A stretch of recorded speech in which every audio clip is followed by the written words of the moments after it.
ಸಮಾರಂಭದಲ್ಲಿ ಮುಖ್ಯ ಅತಿಥಿಗಳಾಗಿ ಭಾಗವಹಿಸಿರ್ತಕ್ಕಂಥ ವಿಧಾನ ಪರಿಷತ್ತಿನ ಸಭಾಪತಿಗಳಾದಂಥ ಶ್ರೀ ಬಸವರಾಜ್ ಹೊರಟ್ಟಿಯವರ, ಸಚಿವರಾದಂಥ ಶಿವರಾಜ್ ಕನ್ನಡಿಗಿಯವರ, ಇನ್ನೊಬ್ಬರು ಸಚಿವರಾದಂಥ ಮಲ್ಕಾಳ್ ವೈದ್ಯ ಅವರ, ಮಾಜಿ ಸಚಿವರು ಶಾಸಕರಾದಂಥ ಶ್ರೀ ಶಿವರಾಮ್ ಹೆಬ್ಬಾರ್ ಅವರ, ಕರ್ನಾಟಕ ಪ್ರವಾಸೋದ್ಯಮ ಅಭಿವೃದ್ಧಿ ನಿಗಮದ ಅಧ್ಯಕ್ಷರು, ಮಾಜಿ ಶಾಸಕ ಮೇಲ್ಮನೆಯ ಸದಸ್ಯರಾದಂಥ ಶ್ರೀ ಎಂ ಶ್ರೀರಾಮ್ ಅವರ,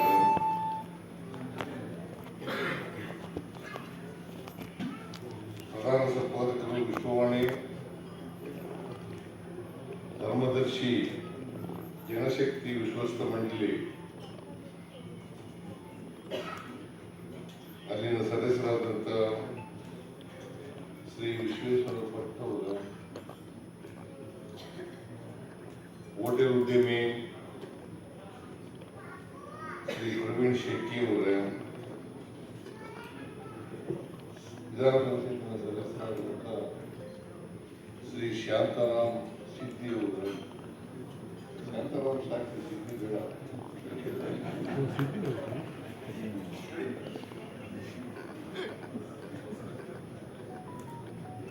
ಇಲ್ಲಿ ಭಾಗವಹಿಸಿರ್ತಕ್ಕಂಥ ಆತ್ಮೀಯ ಸೋದರ ಸೋದರಿಯರ, ಮಾಧ್ಯಮದ ಸ್ನೇಹಿತರು,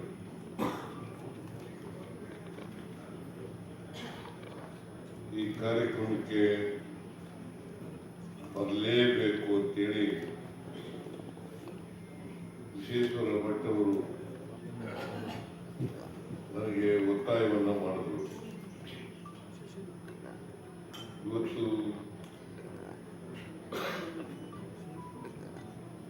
ಅಸೆಂಬ್ಲಿ ಪ್ರಾರಂಭ ಆಗಿದೆ, ಅಧಿವೇಶನ ಪ್ರಾರಂಭ ಆಗಿದೆ, ಜಂಟಿ ಅಧಿವೇಶನ,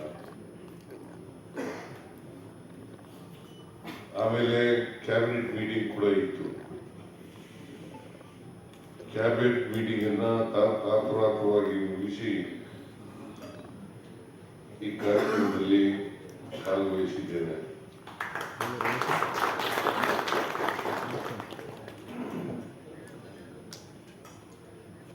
ವಿಶ್ವೇಶ್ವರ ಭಟ್ ಅವರು ಒಬ್ಬ ಕ್ರಿಯಾಶೀಲ ವ್ಯಕ್ತಿ.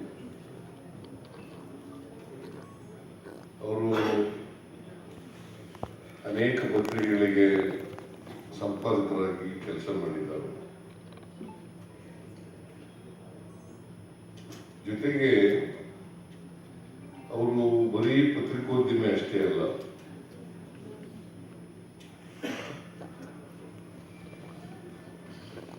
ಅವರು ಒಬ್ಬ ಬರಹಗಾರರು ಕೂಡ ಹೌದು.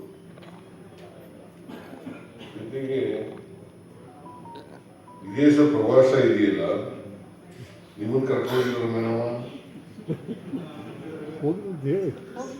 ಶ್ರೀಮತಿ ವಿಶ್ವೇಶ್ವರ ಭಟ್ ಅವರು.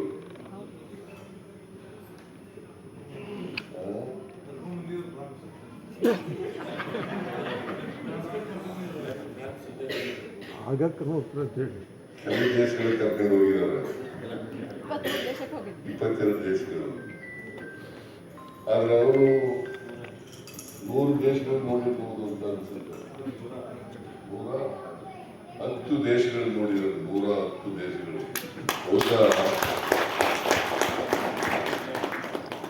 ಇನ್ನು ಕೆಲವು ದಿನಗಳಲ್ಲಿ ಜಗತ್ತಿನ ಎಲ್ಲ ದೇಶಗಳನ್ನು ಕೂಡ ಹೋಗಿ ಬರ್ತಾರೆ ಅಂತ ಅನ್ಸುತ್ತೆ ನನಗೆ.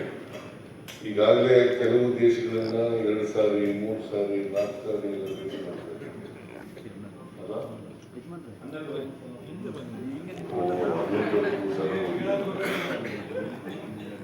ಈ ಕಡೆ ಬಂದ್ಬಿಡಿ ಸೆಂಟರ್ಗೆ, ಹಿಂದೆ ಗಲಾಟೆ.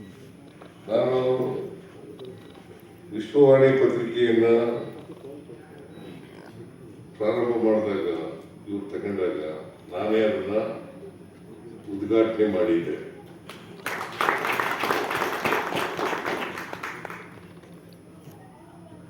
ಬಹುಶಃ ಎಷ್ಟನೇ ಇಸ್ವಿ ಇದು? 2014. ಆಗಲೂ ಚೀಫ್ ಮಿನಿಸ್ಟರ್ ಆಗಿದ್ದೆ, ಈಗಲೂ ಚೀಫ್ ಮಿನಿಸ್ಟರ್ ಆಗಿದ್ದೆ.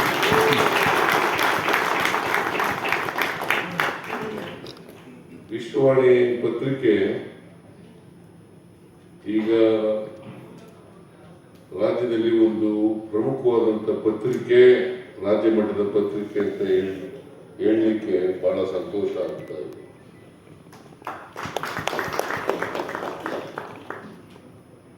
ಅವರು ವಿಶೇಷ ವ್ಯಕ್ತಿತ್ವವನ್ನು ಹೊಂದಿರತಕ್ಕಂಥ ವ್ಯಕ್ತಿ. ಅವರು ಇತ್ತೀಚೆಗೆ ಕಳೆದ ವರ್ಷ ಅಂತ ಅನ್ಸುತ್ತೆ, ಪ್ರವಾಸಿ ಪ್ರಪಂಚ ಅಂತಕ್ಕಂಥ ವಾರಪತ್ರಿಕೆಯನ್ನು ಕೂಡ ಮಾಡ್ತಾ ಇದ್ದಾರೆ. ಅದು ಕೂಡ ನಾನೇ ಉದ್ಘಾಟನೆ ಮಾಡಿದೆ.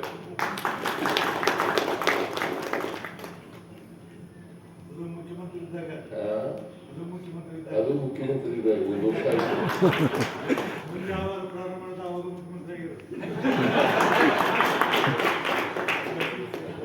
ನನ್ನ ಆತ್ಮೀಯ ಸ್ನೇಹಿತ, ಅದಕ್ಕೋಸ್ಕರವಾಗಿ ಹೇಳ್ತಾ ಇದ್ದಾರೆ.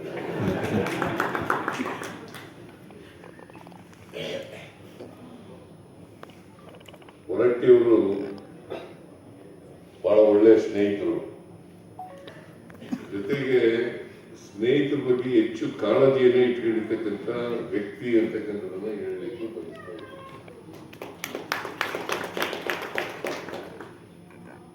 ಹಾಗಂತೇಳಿ ರಾಜಕೀಯದಲ್ಲಿ ನಾವು ಸ್ನೇಹಿತರಲ್ಲ, ಅವ್ರು ಬೇರೆ ಪಕ್ಷದಲ್ಲಿ ನಾವು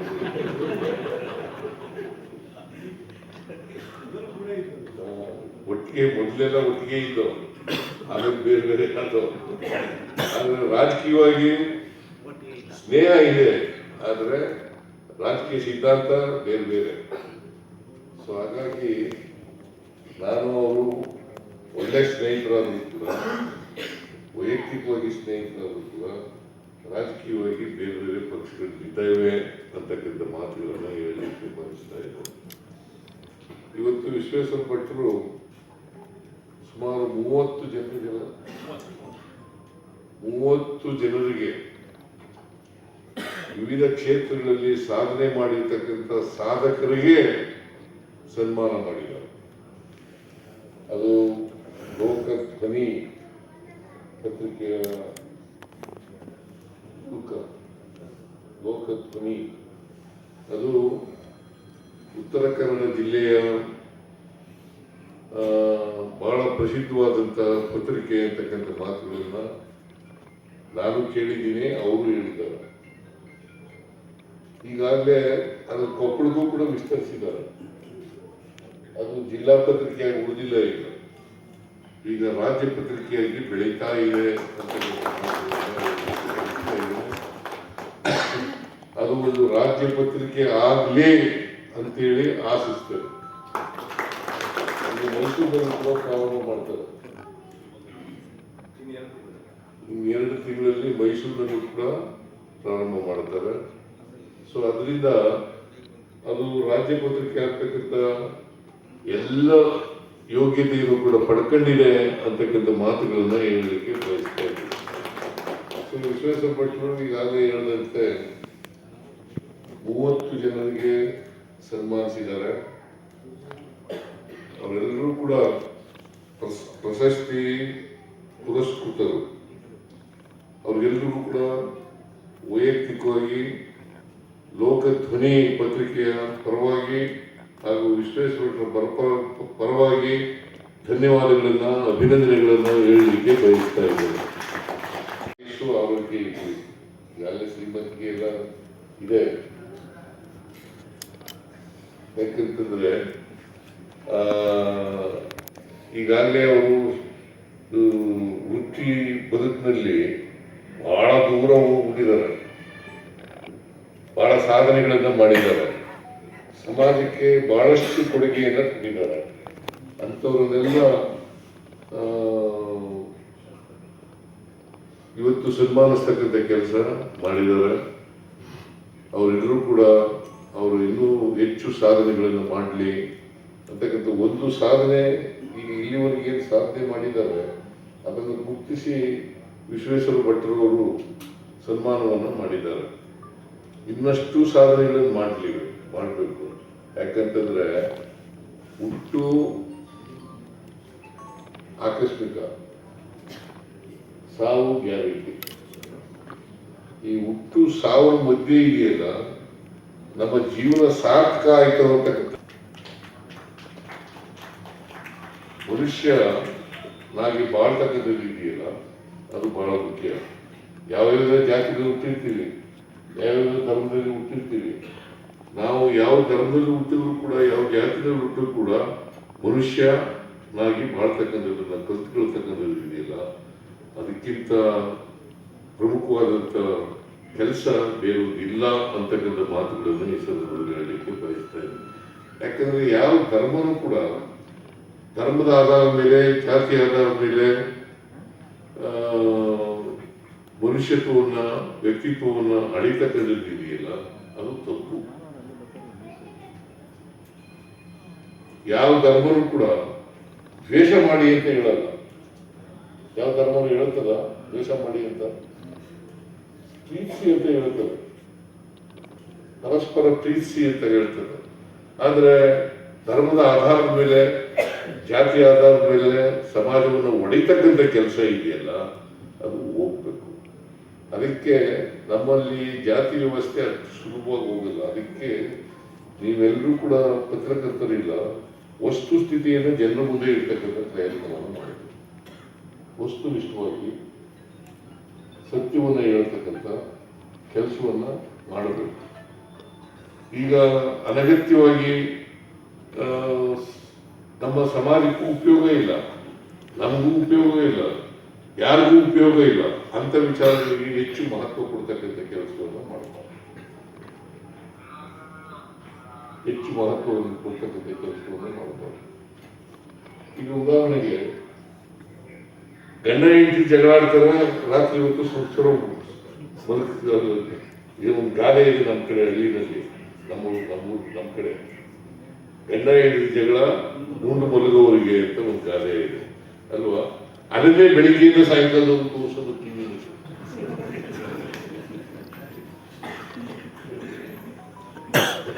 ನಾನು ಯಾವಾಗಲೂ ಹೇಳ್ತಾ ಇರ್ತೀನಿ ಈ ಪತ್ರಿಕೋದ್ಯಮ ಕೆಲಸ ಮಾಡೋರಿಗೆ, ಯಾವಾಗಲೂ ಈಗ ಕಂದಾಚಾರಗಳನ್ನ, ಮೌಲ್ಯಗಳನ್ನ ಬಿತ್ತಕ್ಕಂಥ, ಅದಕ್ಕೆ ಬೆಂಬಲ ಕೊಡ್ತಕ್ಕಂಥ ಕೆಲಸವನ್ನು ಮಾಡ್ತಾರೆ.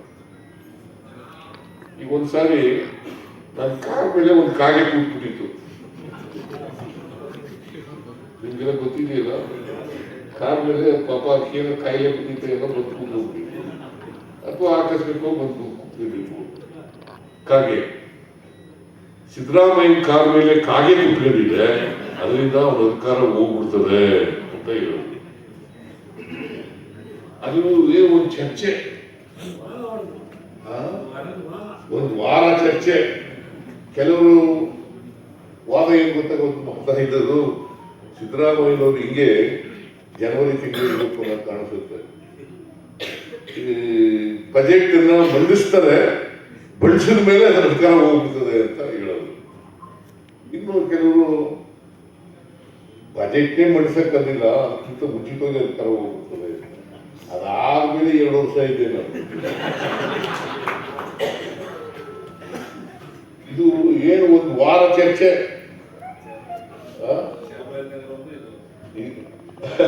ಆಮೇಲೆ ಚಾಮರಾಜನಗರಕ್ಕೆ ಕೆಲವರೆಲ್ಲ ನಮ್ಮ ಸೋಷಲಿಸ್ಟ್ ಜಯಂತ್ ಪಟೇಲ್ ಇದ್ರಲ್ಲ, ಅವರು ನಾವು ಜಿಲ್ಲೆಗಳು, ಹೊಸ ಜಿಲ್ಲೆಗಳನ್ನೆಲ್ಲ ಮಾಡಿದ್ರು.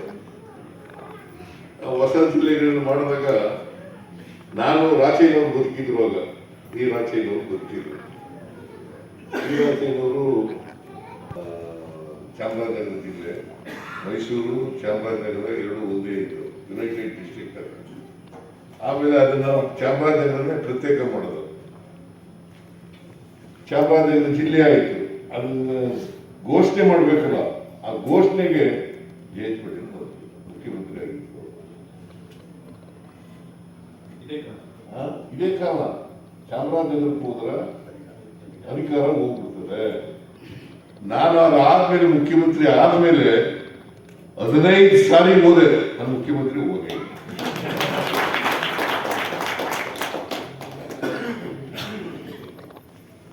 ನೋಡಿ, ಇಂಥದ್ದೆಲ್ಲ ಈ ಪ್ರತಿಪಾದನೆ ಮಾಡೋದು, ತೋರಿಸೋದು, ಜನಗಳಿಗೆ ದಾರಿ ತಪ್ಪಿಸೋದು, ಅವ್ರ ಮೌಢ್ಯಗಳನ್ನ, ಮೂಢನಂಬಿಕೆಗಳನ್ನ ಜನರು ನಂಬ್ಕೊಳ್ಳೋ ರೀತಿ ಮಾಡೋದು, ಇವೆಲ್ಲ ಇರಬಾರ್ದು. ವೈಚಾರಿಕತೆ ಇರಬೇಕು, ವೈಜ್ಞಾನಿಕತೆ ಇರಬೇಕು. ನಾವು ವಿದ್ಯೆ ಕಲಿಯೋದು ಯಾಕೆ ಮತ್ತೆ ಯಾಕಂದ್ರೆ ಒಳ್ಳೆ ಸಮಾಜ ನಿರ್ಮಾಣ ಮಾಡಬೇಕು ಅಂತ ಹೇಳ್ತಾರಲ್ಲ, ಒಳ್ಳೆ ಸಮಾಜ ನಿರ್ಮಾಣ ಮಾಡಬೇಕು ಅಂದ್ರೆ ಹೆಂಗೆ? ಒಳ್ಳೆ ಜನ ಹಣೆ ಬರ್ದಿದ್ದಾರ ದೇವರು, ಹಿಂಗೆ ದುಬೈಗೆ ಹೋಗಿ ಬೋಟಿಂಗ್ ಮಾಡುವ ಅಂತ ಹೇಳಿದಾರ ನಿಮಗೆ. ನಿಮ್ಮ ಪ್ರಯತ್ನ ಅಷ್ಟೇ, ಅವಕಾಶ. ಹಣೆ ಬರೆದ್ಬಿಟ್ಟಿದ್ದಾರೆ. ಬಹಳ ಜನ ವಿದ್ಯಾವಂತರು ಹೇಳೋದು, ನೀವು ಯಾರು ಹೇಳ್ತಿರೋ ಗೊತ್ತಿಲ್ಲ ನನಗೆ, ಹಣೆ ಬರ ಹೇಳ್ತಿರೋ ಗೊತ್ತಿಲ್ಲ. ತಯಾರು ಮಾಡಬೇಕು ಅಂತಂದ್ರೆ ವೈಜ್ಞಾನಿಕತೆಯಿಂದ ಕೂಡಿರ್ತಕ್ಕಂಥ ಜನರನ್ನು ತಯಾರು ಮಾಡಬೇಕು ಅಂತಂದ್ರೆ ಇದನ್ನೆಲ್ಲ ಅದನ್ನೇ ನಂಬ್ಕೊಂಡು ಪಟ್ಟಭದ್ರ ಹಿತಾಸಕ್ತರು ಇದನ್ನೇ ಬಯಸಲು, ವೆಸ್ಟೇಜ್ ಇಂಟ್ರೆಸ್ಟ್ ಅಂತ ಹೇಳ್ತೀವಲ್ಲ, ಅವ್ರು ಇದನ್ನೇ ಬಯಸಲು. ಯಾಕಂದ್ರೆ ಈಗ ನಂಬ್ಕೊಂಡು ಬರಲೇಬಾರ್ದು ಮೇಲಕ್ಕೆ. ನೂರಾರು ವರ್ಷಗಳಿಂದ ಆಟ ಬಂದಿದೆ, ಅದಕ್ಕೆ ಜಾತಿಗೆ ಹೋಗಿಲ್ಲ. ಜಾತಿ ಯಾಕೆ ಹೋಗಲ್ಲ ಅಂತಂದ್ರೆ ನಮ್ಮ ಜಾತಿ ವ್ಯವಸ್ಥೆ ಇದೆಯಲ್ಲ, ಸಾಮಾಜಿಕ ವ್ಯವಸ್ಥೆ ಇದೆಯಲ್ಲ, ಅದು ಚಲನೆ ರಹಿತವಾದಂತ ವ್ಯವಸ್ಥೆ. ಚಲನೆ ಇಲ್ಲ. ಯಾವಾಗ ಚಲನಿಸಿ ಬರ್ತದೆ ಜಾತಿಗೆ ಅಂತಂದ್ರೆ ಆರ್ಥಿಕವಾಗಿ, ಸಾಮಾಜಿಕವಾಗಿ, ರಾಜಕೀಯವಾಗಿ, ಶೈಕ್ಷಣಿಕವಾಗಿ ಸಿಕ್ಕಿದಾಗ, ಅವಕಾಶ ಸಿಕ್ಕಿದಾಗ ಮಾತ್ರ ಮೇಲೆ ಬರಲಿಕ್ಕೆ ಸಾಧ್ಯ. ಈಗ ಹಿಂದೆ ಎಲ್ಲ ನೀವು ನೋಡಿದಿರ, ಹಿಂದೆ ಎಲ್ಲ ನಾವು ಈ ಇದರಲ್ಲಿ ಮನುಷ್ಯಾಸ್ತ್ರದಲ್ಲಿ ಬರ್ತದೆ ಇವೆಲ್ಲ ಮಂತ್ರ ಕೇಳಿದ್ರೆ, ಕಿವಿಯಿಂದ ಕೇಳಿದ್ರೆ ಶೀಶ ಉಳಿತಾ ಇದ್ರು. ದಾರಿನಲ್ಲಿ ಹೋಗಿ ಅವ್ರ ಹೆಜ್ಜೆ ಗೊತ್ತಾದ್ರೆ ಅದನ್ನ ಅಳಿಸ್ಕೊಂಡು ಹೋಗ್ಬೇಕು, ಆ ಥರ ಮಾಡ್ತಾ ಇದ್ರು. ಇವೆಲ್ಲ ಅಮಾನವೀಯವಾದಂಥ ಕೆಲಸಗಳು. ನಾವು ಪತ್ರಿಕೆ ಮಾಡೋದು ಯಾಕಪ್ಪ ಅಂತಂದ್ರೆ ಸಮಾಜವನ್ನು ತಿದ್ದತಕ್ಕಂಥ, ಸಮಾಜವನ್ನು ತಿದ್ದೇನೆ ವ್ಯವಸ್ಥೆ ಹಾಗೇನೇ ಮುಂದುವರಿಬೇಕು ಅಂತಂದ್ರೆ ಪ್ರಯೋಜನ ಏನು? ಆದ್ರಿಂದ ನಾನು ವಿಶ್ವೇಶ್ವರ ಭಟ್ರಂಗ್ ಮಾಡ್ತಾ ಇದ್ದಾರೆ ಅಂತಲ್ಲ, ಇರ್ತಕ್ಕಂಥ ವ್ಯವಸ್ಥೆ ಹೇಳ್ತಾ ಇದ್ದೀನಿ, ಜನರಲ್ ಆಗಿ ಹೇಳ್ತಾ ಇದ್ದೀನಿ. ವಿಶ್ವೇಶ್ವರ ಭಟ್ರು ಈ ಲೋಕಶಕ್ತಿ ಪತ್ರಿಕೆ ಮಾಡ್ತಾ ಇದ್ದಾರೆ, ಲೋಕಧ್ವನಿ ಪತ್ರಿಕೆ ಮಾಡ್ತಾ ಇದ್ದಾರೆ, ಮೈಸೂರಿನವರು ಮಾಡ್ತಾ ಇದ್ದಾರೆ, ಕೊಪ್ಪಳದವರು ಮಾಡ್ತಾ ಇದ್ದಾರೆ, ರಾಜ್ಯ ಮಟ್ಟದಲ್ಲೂ ಕೂಡ ಪತ್ರಿಕೆ ದಿನೇ ದಿನೇ ಎಮ್ಮರವಾಗಿ ಬೆಳೀತಾ ಇದೆ. ಎಂಥದ್ದು ಪ್ರವಾಸಿ ಪ್ರಪಂಚ ಈಗಾಗಲೇ ಬೆಳೆದ್ಬಿಟ್ಟದೆ, ಕಾಯ್ತಾ ಇದ್ದಾರೆ ಅಂತ ಹೇಳೋದು ಭಟ್ರು ಸರ್. ಅವೆಲ್ಲ ಬೆಳೆದಿದೆ, ಅವೆಲ್ಲ ಬೆಳೀಲಿ, ಬಹಳ ಸಂತೋಷ, ಇನ್ನು ಜಾಸ್ತಿ ಬೆಳೀಲಿ. ಆದರೆ ನಾವು ಸಮಾಜವನ್ನ ತಿರ್ತಕ್ಕಂಥ, ಒಳ್ಳೆಯ ಸಮಾಜವನ್ನು ನಿರ್ಮಾಣ ಮಾಡ್ತಕ್ಕಂಥ ಕೆಲಸದಲ್ಲಿ ಮಾಡಬೇಕು. ಇವರೆಲ್ಲರೂ ಕೂಡ ಇವತ್ತು ಸಾಧಕರು ಯಾರ್ಯಾರಿಗೆ ಸನ್ಮಾನ ಮಾಡಿದ್ದೀವಿ, ಅವರೆಲ್ಲರೂ ಕೂಡ ಅವರವರ ಕ್ಷೇತ್ರದಲ್ಲಿ ಒಳ್ಳೆಯ ಕೆಲಸ ಮಾಡಿದ್ದಾರೆ. ಇನ್ನೂ ಉತ್ತಮ ಕೆಲಸ ಮಾಡಲಿ ಅಂತೇಳಿ ಆಶಿಸ್ತೇನೆ. ಅವರಿಗೆ ಆಯುಷು, ಆರೋಗ್ಯ ಎಲ್ಲ ಕೊಡಲಿ ಅಂತ ಹೇಳ್ತಾ, ನಾನು ಇನ್ನೊಂದು ಮದುವೆಗೆ ಹೋಗ್ಬೇಕು. ಅದರಿಂದ ಜಾಸ್ತಿ ಮಾತಾಡಕ್ಕೆ ಹೋಗಲ್ಲ. ಇಷ್ಟು ವಿಚಾರಗಳನ್ನ ಹೇಳಿ ಇವತ್ತು ವಿಶ್ವೇಶ್ವರ ಭಟ್ರು ಈ ಉತ್ತರ ಉತ್ತರ ಕನ್ನಡ ಜಿಲ್ಲೆ ಬಹಳ ಪ್ರೀತಿಯ ಒಂದು ಜಿಲ್ಲೆ ಕಂಡ್ರೆ. ಯಾಕೆಂತಂದ್ರೆ ನಾನು ಅವ್ರು ಹೇಳೋದು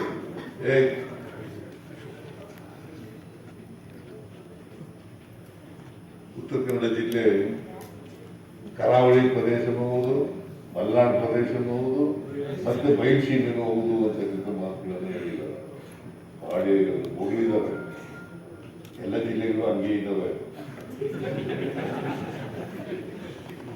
ಉತ್ತರ ಕನ್ನಡ ಜಿಲ್ಲೆ ಒಂದಿನ ನಿಮ್ಮ ಜಿಲ್ಲೆ ನಂಬರ್ 1 ಮತ್ತೆ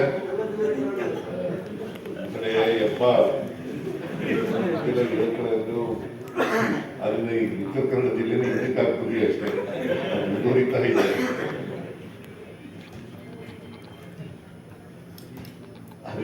ನಿಜ. ಕನ್ನಡ ರಾಜಧಾನಿ ಯಾವುದು? ಮೊದಲನೇ ರಾಜಧಾನಿ ಬನವಾಸಿ ಅಲ್ವಾ? ಅದು ಮತ್ತೆ ಮುಂದುವರಿಲೇಬೇಕಲ್ಲ.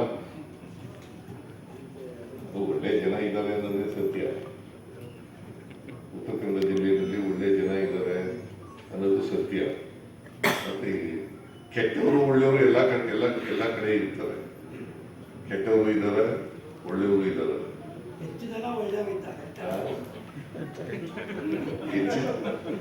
99.99999 ಅಂತ ಇಟ್ಟಿದ್ದಾರೆ. ಆದ್ರೂ 0.1% ಇದು ಕಡಿಮೆ ಇದೆಯಲ್ಲ.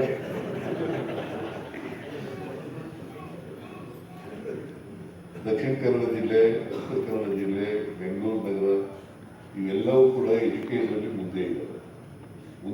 ಯಾಕೆ ಅಂತಂದ್ರೆ ನಿಮಗೆ ದಕ್ಷಿಣ ಕನ್ನಡ ಜಿಲ್ಲೆಗೆ, ಉಡುಪಿ ಜಿಲ್ಲೆಗೆ, ಉತ್ತರ ಕನ್ನಡ ಜಿಲ್ಲೆಗೆ ನಿಮಗೆ ಮಿಷನರಿಗಳು, ಕ್ರಿಶ್ಚಿಯನ್ ಮಿಷನರಿಗಳು ಹೋಗ್ತವೆ.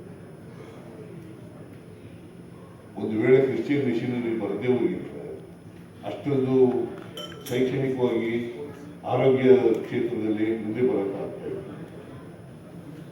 ಒಪ್ಕೋಬೇಕಾಗುತ್ತೆ ಸತ್ಯನ. ಅದರಿಂದ ನಾವೆಲ್ಲ ಮುಂದೆ ಬಂದಿದ್ದೀವಿ ಅಂತಕ್ಕಂಥ ಅವಕಾಶಗಳು ಸಿಕ್ತು, ನೀವು ಮುಂದೆ ಬಂದಿದ್ದೀವಿ. ಅವಕಾಶ ಸಿಕ್ಕಿದ್ರೆ ನಾವು ಹಿಂದೆ ಇದ್ದೀವಿ. ಈಗ ನಮ್ಮ ಮನೆಯಲ್ಲಿ ನಾನೇ ಗ್ರಾಜುಯೇಟ್, ಮೊದಲನೇ ಗ್ರಾಜುಯೇಟ್ ನಾನೇ. ನಿಮ್ಮ ಮನೇಲಿ ಆಗಿದೆಯಾ? ಮತ್ತೆ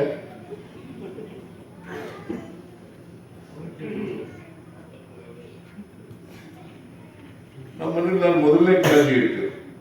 ನನ್ನ ಮಗ ಡಾಕ್ಟರ್ ಆಗಿದ್ರೆ MLC ಆಗಿದ್ದಾರೆ. 2ನೇ ಜನರೇಷನ್ ಆಗುತ್ತೆ, 3ನೇ ಜನರೇಷನ್, 4ನೇ ಜನರೇಷನ್ ಆಗುತ್ತೆ. ಅದಕ್ಕೆ ಶಿಕ್ಷಣ ಇದೆಯಲ್ಲ, ಯಾರ ಹತ್ರ ಮನಸ್ಸು ಹೋಗ್ತಲ್ಲ.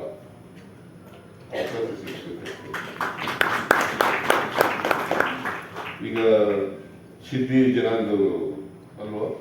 ನೀವೇನಾಗಿದ್ರಿ? ಈಗ MLC ವೃತ್ತಿನಲ್ಲಿ ಏನಾಗಿದ್ರಿ? ಏನು ಕೂಲಿ ಮಾಡ್ಕೊಂಡಿದ್ರಿ? ಓದಿದ್ರಿಲ್ಲ? ಅದು ನಿಮ್ಮ ಮನೆಯಲ್ಲಿ ನೀವೇ ಮೊದಲನೇ ಡಿಗ್ರಿ ಹೋಲ್ಡರು ಅಲ್ವಾ? ನೋಡಿ, ಅವಕಾಶವೇ ಸಿಕ್ಕಿದ್ರಿಲ್ಲ.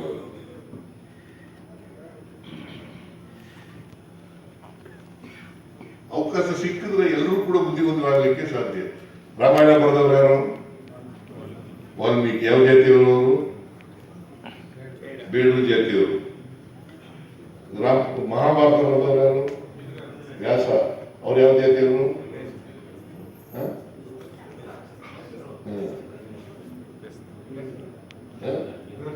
ವ್ಯಾಸ ಬೆಸ್ತ.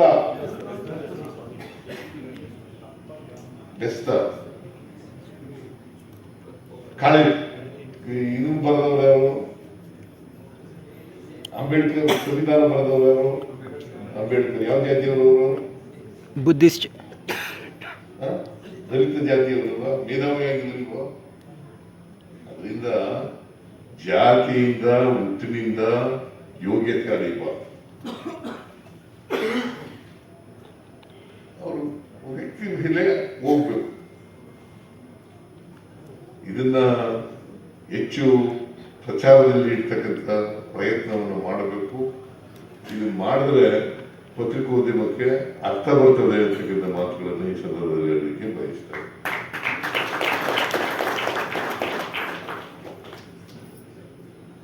ಇಷ್ಟು ಹೇಳಿ ನಾನು ಇನ್ನೂ ಮಾತಾಡಬೇಕು ಅಂತ ಅನ್ಕೊಂಡಿದ್ದೆ, ಸಮಯದ ಅಭಾವದಿಂದ ಮಾತಾಡಕ್ಕೆ ಹೋಗಲ್ಲ.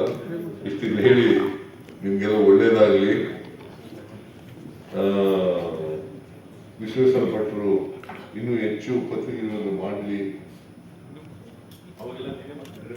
ನಾನೇ ಪತ್ರಿಕೆ ಬಿಡುಗಡೆ ಮಾಡಬೇಕು,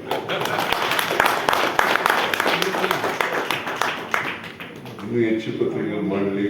ಬಟ್ ವೈಚಾರಿಕತೆಯಿಂದ ವೈಜ್ಞಾನಿಕವಾಗಿ ಇರಲಿ ಅಂತಕ್ಕಂಥ ಮಾತುಗಳನ್ನು ಹೇಳಿ, ಸತ್ಯ ವಸ್ತುನಿಷ್ಠೆ ಇರಬೇಕು ಅಂತಕ್ಕಂಥ ಮಾತುಗಳನ್ನು ಹೇಳಿ ನನ್ನ ಮಾತುಗಳನ್ನು ಮುಗಿಸ್ತೇನೆ.